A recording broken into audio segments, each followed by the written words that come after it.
Good morning students. Welcome on my YouTube channel value education. तो आज हम लेके आए हैं BSOC 101 का सोल्ड असाइनमेंट। अगर आप चैनल पर नए हैं तो प्लीज़ चैनल को सब्सक्राइब करें, वीडियो को लाइक करें, शेयर करें, कमेंट करें। अगर आपने अभी तक बेल आइकन नहीं दबाया है तो बेल आइकन दबा दीजिए ताकि आपको हमारी सभी वीडियोस टाइमली मिलती रहे। चलो वीडियो को स्टार्ट करते हैं। शास्त्र और इतिहास दोनों ही मानव समाजों का अध्ययन करते हैं, लेकिन उनके दृष्टिकोण में अंतर है। इतिहास अतीत की घटनाओं का अध्ययन करता है, जबकि समाजशास्त्र वर्तमान सामाजिक संरचनाओं, प्रक्रियाओं और व्यवहारों का अध्ययन करता है। फिर भी दोनों विषय एक दूसरे से गहराई से जुड़े हुए हैं और एक दूसरे को समझने में मदद करते हैं। इतिहास समाजशास्त्र को अतीत की घटनाओं और सामाजिक परिवर्तनों की पृष्ठभूमि प्रदान करता है, जबकि समाजशास्त्र इतिहास को सामाजिक कारकों के संदर्भ में घटनाओं की व्याख्या करने में मदद करता है। समाजशास्त्र और इतिहास के बीच संबंध। इतिहास समाजशास्त्र के लिए एक संदर्भ प्रदान करता है। इतिहास अतीत की घटनाओं, सामाजिक परिवर्तनों और विभिन्न समाजों के विकास का अध्ययन करके समाजशास्त्र को एक संदर्भ प्रदान करता है। यह समाजशास्त्रियों को यह समझने में मदद करता है कि वर्तमान सामाजिक संरचनाएं और व्यवहार कैसे विकसित हुए। समाजशास्त्र इतिहास के लिए एक व्याख्यात्मक ढांचा प्रदान करता है। समाजशास्त्र इतिहास को सामाजिक कारकों जैसे कि सामाजिक वर्ग, लिंग, धर्म और संस्कृति के संदर्भ में व्याख्या करने में मदद करता है। यह इतिहास की घटनाओं और सामाजिक परिवर्तनों के कारणों और परिणामों को समझने में मदद करता है। दोनों विषय सामाजिक परिवर्तन और विकास का अध्ययन करते हैं। इतिहास और समाजशास्त्र दोनों ही सामाजिक परिवर्तन और विकास का अध्ययन करते हैं। इतिहास अतीत की घटनाओं के माध्यम से सामाजिक परिवर्तन का अध्ययन करता है, जबकि समाजशास्त्र वर्तमान सामाजिक संरचनाओं और प्रक्रियाओं के माध्यम से सामाजिक परिवर्तन का अध्ययन करता है। दोनों विषय सामाजिक संरचनाओं और संस्थानों का अध्ययन करते हैं।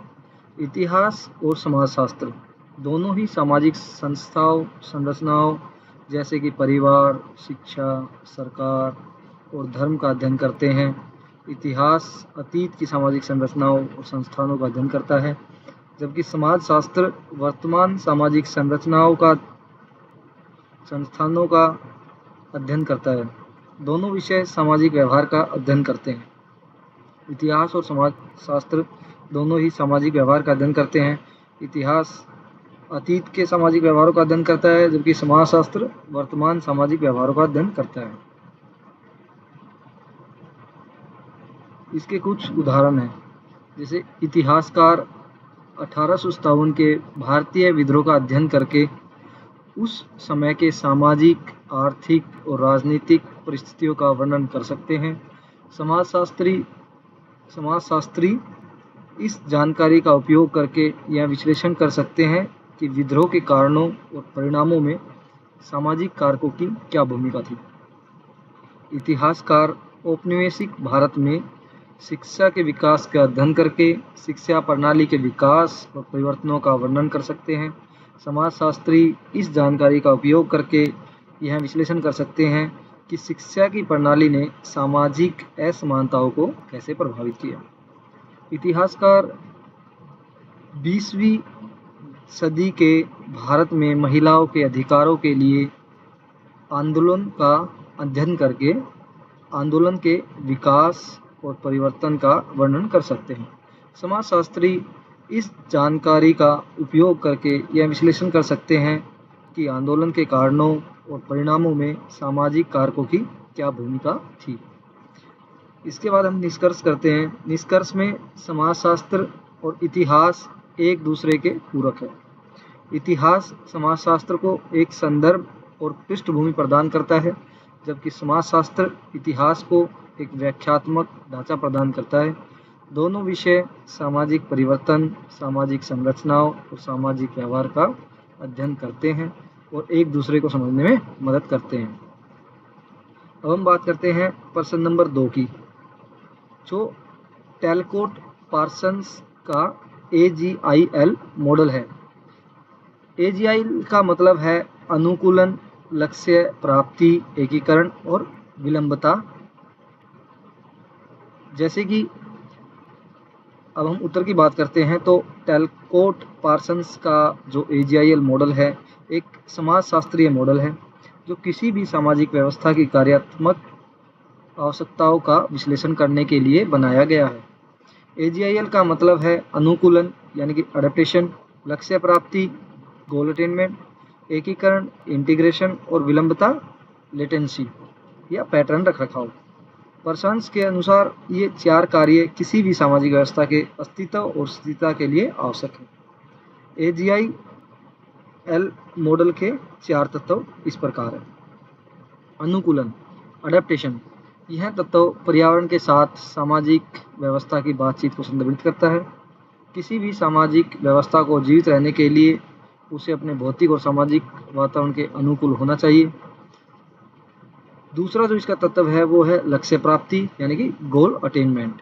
गोल अटेनमेंट की बात करें तो यह तत्व सामाजिक व्यवस्था के लक्ष्यों को प्राप्त करने की क्षमता को संदर्भित करता है। प्रत्येक सामाजिक व्यवस्था के अपने विशिष्ट लक्ष्य होते हैं और उसे उन लक्ष्यों को प्राप्त करने के लिए संगठित और कार्य करना चाहिए। एकीकरण इंटीग्रेशन, यानी कि यह जो तत्व है वो सामाजिक व्यवस्था के भीतर सामंजस्य और स्थिरता बनाए रखने की क्षमता को संदर्भित करता है। सामाजिक व्यवस्था के विभिन्न हिस्सों को एक साथ काम करने और एक दूसरे के साथ सहयोग करने की आवश्यकता होती है। इसके बाद जो तत्व है वो है विलंबता लेटेंसी या पैटर्न रखरखाव।